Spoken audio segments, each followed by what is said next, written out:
Lupa nama tapi masih inget rasa. Familiar banget kan sama lirik ini? Kayaknya hampir semua dari kita pernah deh ngalamin hal yang persis kayak gini. Ya, bener banget. Lirik tadi itu dari lagu yang lagi viral. Orang baru lebih gacor dari Eko Shaw, Juan Reza, sama Chesilino. Pasti sering denger seliweran kan?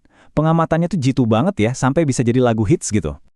Tapi, pernah nggak sih kamu kepikiran, kenapa ya kok bisa gitu? Kenapa kita semua ngalamin ini? Kenapa otak kita kayaknya payah banget ngingat nama, tapi jago banget nyimpen rasa atau feeling soal orang itu?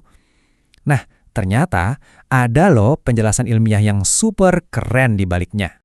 Oke, kita bedah satu-satu ya. Kita mulai dari bagian pertamanya dulu. Kenapa sih nama itu rapuh banget di ingatan kita? Kamu tahu kan, momen-momen yang bikin frustrasi pas kita kayak, aduh, siapa ya namanya di ujung lidah nih? Nah, perasaan gemes itu di dunia psikologi ada namanya loh. Namanya fenomena tip of the tongue. Rasanya tuh kayak informasinya udah ada, tapi nyangkut aja gitu, nggak mau keluar. Dan yang bikin kaget nih, dari semua momen di ujung lidah yang kita alami, tahu nggak? Lebih dari 80%-nya itu terjadi pas kita lagi berusaha nginget nama orang. 80%, jauh lebih sering dibanding lupa nama barang atau nama tempat. Nah, pertanyaannya jadi, kenapa harus nama? Kenapa nama yang jadi korban? Kenapa bukan info lain tentang orang itu? Jawabannya ada di cara otak kita nyimpan informasi. Oke, coba bayangin ini deh. Ada dua situasi. Mana yang lebih gampang diingat kalau seseorang pekerjaannya adalah seorang baker alias tukang roti, atau kalau namanya adalah Pak Baker? Pasti lebih gampang ingat pekerjaannya kan? Padahal kata yang diingat sama persis, baker. Nah, ini fenomena unik yang namanya paradoks baker-baker. Nah, kenapa bisa gitu? Jawabannya ada di sini nih. Kalau kita dengar profesi tukang roti, otak kita tuh langsung nyambung ke banyak hal. Kebayang rotinya, baunya yang wangi, dapurnya, koneksinya banyak banget. Tapi, kalau kita dengar nama Pak Baker, itu cuma label aja, gak ada artinya.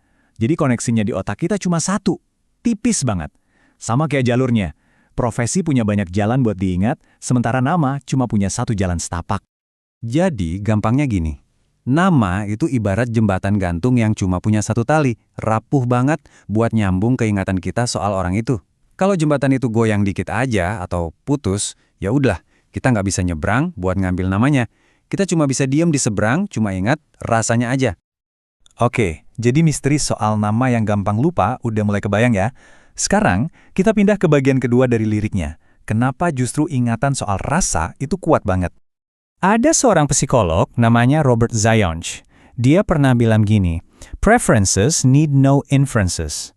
Kalau diartiin santai, intinya tuh suka ya suka aja, nggak perlu pakai mikir. Nah, ini inti dari sebuah teori keren.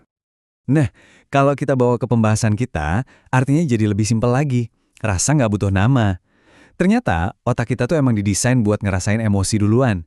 Mau itu rasa familiar, was-was, atau seneng, jauh lebih cepat. Bahkan sebelum kita sadar siapa sih orang yang kita lihat ini. Dan ternyata, kemampuan super cepat ini bukan sulap, bukan sihir. Ini karena otak kita punya dua jalan tol yang beda. Ada jalur super cepat buat rasa, dan ada jalur biasa yang lebih lambat buat nama. Gini cara kerjanya, simpel kok. Satu, mata kita lihat muka orang. Nah, saat itu juga, info visualnya dikirim lewat dua jalur sekaligus. Jalur yang cepat, wus, langsung nembak ke pusat emosi dan memunculkan rasa. Ini instan. Sementara itu, jalur yang lambat baru mulai prosesnya, pelan-pelan, nyari file nama di perpustakaan otak kita. Jalur cepat ini lewatnya di bagian otak purba kita yang namanya amigdala. Ini bosnya emosi. Dia kerjanya cepat, nggak perlu detail. Cuma butuh sinyal kasar buat ngasih tahu, ini orang kayaknya kenal nih. Atau, awas, orang ini kayaknya bahaya. Nah, kalau jalur lambat, dia harus lewat korteks, bagian otak yang lebih pinter, dan butuh analisis detail. Makanya butuh waktu lebih lama buat nemuin nama. Dan kadang di jalur lambat inilah macetnya terjadi. Nah sekarang, yuk kita satuin semua kepingan puzzle ini. Biar kita ngerti banget sains di balik lirik lagu yang viral itu. Jadi, kenapa sih kita lupa nama tapi ingat rasa? Kesimpulannya ada 3. Pertama, ini soal evolusi. Buat nenek moyang kita, lebih penting tahu orang ini kawan atau lawan dibanding tahu namanya siapa. Kedua, desain otak kita emang udah begitu, punya jalur tol khusus buat emosi yang super ngebut. Dan yang ketiga, yaitu tadi, nama itu cuma label acak, koneksinya di otak paling rapuh dan gampang putus. Jadi, kalau kita pikir-pikir lagi, lupa nama itu sebenarnya bukan bug atau error di otak kita loh. Justru ini adalah sebuah fitur. Fitur canggih dari evolusi buat ngejaga kita tetap aman. Jadi, nanti kalau kamu dengar lagi lirik ini, kamu udah tahu ceritanya. Ini bukan sekedar lirik galau soal mantan. Ini tuh cerminan dari betapa hebatnya cara kerja otak kita.